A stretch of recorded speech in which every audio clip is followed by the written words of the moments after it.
مستقل انکار پر انکار سے لگ نہ جاؤ تم کہیں دیوار سے، نظریاتی مملکت بننے کے بعد کیسے کیسے بھوت نکلے غار سے۔ السلام علیکم ورحمۃ اللہ وبرکاتہ۔ میں ہوں عامر محمود اور پروگرام چلی ہے رسم کی دوسری قسط کے ساتھ حاضر خدمت ہوں۔ ناظرین کرام، پہلے پروگرام میں ہم نے پاکستان میں احمدیوں کے انسانی حقوق کی پامالی کے حوالے سے پاکستان میں اٹھنے والی 3 بڑی تحریکوں کا جائزہ لیا۔ ناظرین کرام، یوں تو وطن عزیز میں آنے والا ہر دن احمدیوں کے لیے آزمائش کا ایک نیا پیغام لے کے طلوع ہوتا ہے، لیکن آفرین ہے صبر و وفا کے ان پتلوں پر جو راہ ایمان میں ان مشکلات کا سامنا حوصلے اور استقامت کے ساتھ کر رہے ہیں۔ وطن عزیز میں ایک ڈکٹیٹر جنرل ضیاء الحق کے جاری کردہ امتیازی قانون آرڈیننس 20 کے بعد سے احمدیوں کے لیے ایک عام پاکستانی شہری کے طور پر زندگی گزارنا ناممکن ہوتا جا رہا ہے، لیکن سال 2012 میں ظلم و ستم کے ان واقعات میں ایک تموج دیکھا گیا۔ وقت کی کمی کے باعث آج ہم صرف چند موضوعات پر بات کر سکیں گے۔ آج کے پروگرام میں ہمارے ساتھ شریک گفتگو ہیں جناب سلیم الدین صاحب جو ناظر امور عامہ ہیں، اور ہمارے دوسرے مہمان ہیں جناب مجیب الرحمان صاحب جو ملک کے نامور وکیل ہیں۔ گفتگو کا آغاز کرنے سے پہلے میں آپ کو بتاتا چلوں کہ آپ ہمارے ساتھ پروگرام میں شریک ہو سکتے ہیں۔ ہمارے ٹویٹر، فیس بک اور ای میل کے ذریعے آپ ہمیں اپنی آراء سے آگاہ کر سکتے ہیں۔ جی سلیم الدین صاحب، میں آپ سے جاننا چاہتا ہوں کہ پاکستان میں احمدیوں کے انسانی حقوق کی پامالی کی عمومی صورتحال کیا ہے؟ بسم اللہ الرحمن الرحیم۔ بدقسمتی سے اس وقت پاکستان میں زندگی کے ہر شعبے میں احمدیوں کو بنیادی انسانی حقوق کی پامالی کی جا رہی ہے، اور جینے کے حق سے لے کے ایک بچے کے پرائمری اسکول میں حصول تعلیم تک حقوق سے محروم رکھا جا رہا ہے۔ احمدیوں کو باقاعدہ ٹارگٹ کر کے شہید کیا جاتا ہے، اور پھر جس قانون کا آپ نے ابھی ذکر کیا اس کا سہارا لے کے ہزاروں احمدیوں کو اب تک ناجائز مقدمات میں گھسیٹا گیا ہے۔ اس کے علاوہ غیروں کو تو اظہار کی آزادی، اظہار رائے کی آزادی کا مکمل حق ہے، بلکہ حق سے زیادہ ہی کچھ دے دیا گیا ہے، جبکہ احمدیوں کو اس کے بالمقابل نہ تو تقریری طور پہ اور نہ تحریری طور پہ اس قسم کی کوئی آزادی حاصل ہے۔ وہ غیر تو اپنے جلسوں میں، جلوسوں میں، اپنی ریلیز میں، اپنی کانفرنسز میں ہر قسم کی زبان استعمال کر سکتے ہیں، لیکن احمدیوں کی تربیت کے لیے بھی جو پروگرام کریں ان پہ بھی پابندی لگا دی جاتی ہے۔ یہاں تک کہ اگر کھیلوں کے کوئی پروگرام بھی بنائے جائیں تو ان پہ بھی پابندی لگا دی جاتی ہے۔ احمدی اگر ملازم پیشہ ہے تو وہاں اس کو تنگ کیا جاتا ہے، سرکاری ملازمتوں کے دروازے اس کے لیے بند کر دیے جاتے ہیں، اور اگر وہ کاروبار میں ہے تو ہر جتن کیا جاتا ہے کہ اس کے کاروبار کو بند کرا دیا جائے، اور باقاعدہ بعض جگہوں پہ تو پمفلٹ شائع کیے جاتے ہیں کہ اس شہر میں یہ احمدی کاروباری حضرات ہیں اور یہ واجب القتل ہیں، نیچے اپنے ایڈریسز تک دیے گئے جنہوں نے وہ شائع کیا۔ تو کاروباری حضرات پہ اس قسم کی اگر کاروائیاں ہوں گی، اشتعال انگیزی ہوگی، تو وہ کس طرح مارکیٹ میں بیٹھ کے اپنا کاروبار کر سکیں گے؟ پھر عام روزمرہ کی زندگی میں اجیرن بنا دی گئی زندگی۔ ایک احمدی خاتون کسی دکان سے سودا لینے گئی، سودا دیا، واپس آئی، بلایا دکاندار نے کہ بی بی آپ احمدی ہو؟ اس نے بتایا ہاں الحمدللہ میں احمدی ہوں۔ یہ سامان واپس دے جو، ہم احمدیوں سے کاروبار نہیں کرتے۔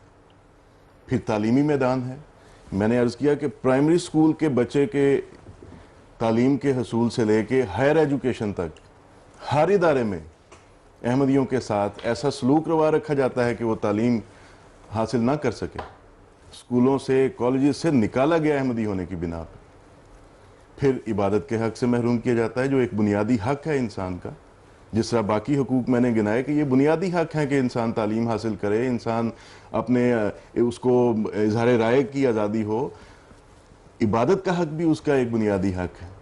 یہاں پاکستان میں اس بنیادی حق سے بھی محروم کیا جا رہا ہے۔ مساجد پہ، ہماری مساجد پہ پابندیاں لگائی گئیں، ان کو سیل کیا گیا، ان کو مسمار کیا گیا، ان کو زبردستی ان پہ قبضے کیے گئے۔ اس وقت بھی کئی مساجد پاکستان میں ہیں جن کو سیل کیا جا چکا ہے، جن پہ پابندی ہے کہ احمدی جا کے وہاں نماز نہ پڑھ سکیں۔ پھر یہ تو زندوں کا ایک مختصر سا احوال میں نے آپ سے عرض کیا ہے، اب تو مردوں کو بھی نہیں چھوڑ رہے۔ بے شمار واقعات ایسے ہو چکے ہیں جہاں قبروں کی کشائی کر کے، قبروں کو کھود کے مردوں کی بے حرمتی کی گئی، کتبے توڑے گئے۔ ابھی حال ہی میں پچھلے دنوں ماڈل ٹاؤن لاہور میں احمدیوں کے کتبے توڑے گئے، آپ کے علم میں ہیں۔ تو یہ مختلف، میں سمجھتا ہوں ہر شعبہ ہے زندگی میں احمدیوں کی پرسیکیوشن، احمدیوں کو اذیت رسانی کا یہ سلسلہ جاری ہے۔ کوئی ہم کہہ سکتے ہیں کہ پیدائش سے لے کے تو موت تک اور موت کے بعد تک جو ہے وہ سلسلہ جاری ہے۔ ناظرین کرام، آپ نے سلیم الدین صاحب کی بات سنی، انہوں نے مختصراً آپ کو بتایا کہ کس کس طرح پاکستان میں احمدیوں کے انسانی حقوق کی پامالی کی جاتی ہے۔ آئیے یہ دیکھیں کہ پاکستان میں انسانی حقوق کے لیے جدوجہد کرنے والی ممتاز شخصیات اس بارے میں کیا کہتی ہیں۔ آج صورتحال دیکھیں احمدیوں کے حوالے سے تو اتنی خراب ہو چکی ہے، احمدی کی حمایت کرنے کا مطلب بھی احمدی سمجھا جاتا ہے۔ جو احمدی طبقہ ہے اس کے خلاف کافی تشدد ہو چکا ہے، جس کا مداوع کوئی نہیں کیا گیا، کیونکہ جو حالات یہاں پر ہیں میرا خیال ہے کہ احمدی بہت زیادہ بڑا ہدف بن سکتے ہیں۔ اس وقت ریاست بہت بڑے بحران میں ہے، عملداری اس کی ختم ہو رہی ہے، اور ایسے لوگ اس ریاست پہ چھا گئے ہیں جو انسانی حقوق کی بالکل قدر نہیں کرتے۔ احمدیوں کو تو اپنی مذہبی آزادی فالو کرنے کی بالکل اجازت نہیں ہے۔ وہ اپنی مسجدوں کو مسجد نہیں کہہ سکتے، وہ انشاءاللہ نہیں کہہ سکتے، ماشاءاللہ نہیں کہہ سکتے، السلام علیکم نہیں کہہ سکتے۔ اچھا، ایسا فوج اختیار نہیں کر سکتے جس دن نماز پڑھتے ہوئے نظر آئیں۔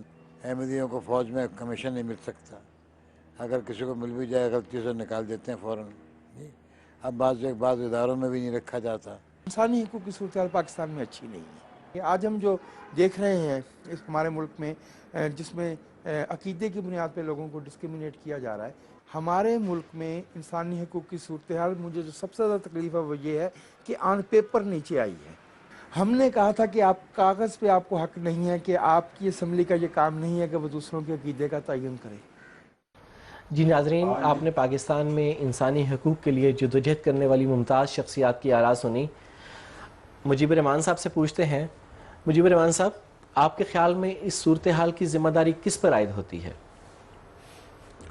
عامر محمود صاحب، آپ نے جن لوگوں کے ابھی ذکر کیا ہے، جد و جہد کرنے والے جو ہمارے دانشور ہیں، وہ قوم کی آواز ہے اور بڑی توانا آواز ہے۔ انہوں نے جس انداز میں ذکر کیا ہے اس سے اندازہ ہو جاتا ہے کہ ذمہ داری کہاں کہاں ہے۔ آپ نے تو، جہاں تک میرا تعلق ہے، آپ نے دکھتی رگ چھیڑ دی ہے، بلکہ میری دکھتی رگ کو تو چھوڑیے، میں یہ کہوں گا کہ آپ نے پاکستان کے موجودہ زمانے کے مسائل کی نبض پر ہاتھ رکھ دیا ہے۔ سارے مسائل ایک اس بنیادی مسئلے سے پھوٹتے ہیں، تمام مسائل کی ماں یہ ہے۔ اور اب جو کہتے ہیں نا کہ بات نکلی ہے تو پھر دور تلک جائے گی، ذمہ داری کا تعین آپ کریں گے، کیسے کریں گے، کس پہ کریں گے؟ ایک جگہ ہو تو میں بتاؤں، انسانی حقوق کی پامالی کا آغاز احمدیوں سے ہوا تھا۔ کمزور طبقہ تھا، تعداد میں کم تھے، لوگوں نے سمجھا کہ ان کے اوپر چڑھ دوڑو، اور لوگوں کے اپنے اپنے مفادات تھے۔ احمدیوں کی حقوق کی پامالی سے آغاز ہوا تو وہاں پر رکا نہیں۔ یہ قانون قدرت ہے، ظلم جب شروع ہو تو رکا نہیں کرتا اگر پہلے مرحلے پر اس کے ساتھ اس کی مدافعت نہ کی جائے۔ اور اب تو یہ حالت ہے کسی کا بھی حق محفوظ نہیں۔ احمدی تو رہے ایک طرف، احمدی تو ایک بہت تھوڑی سی تعداد کے لوگ ہیں پاکستان میں مسلم، غیر مسلم اور ہر طبقے، ہر فرقے، ہر نسل کے لوگ جو ہیں، ان کے حقوق جو ہیں اب ان کی زندگی کا حق تک داؤ پر لگا ہوا ہے۔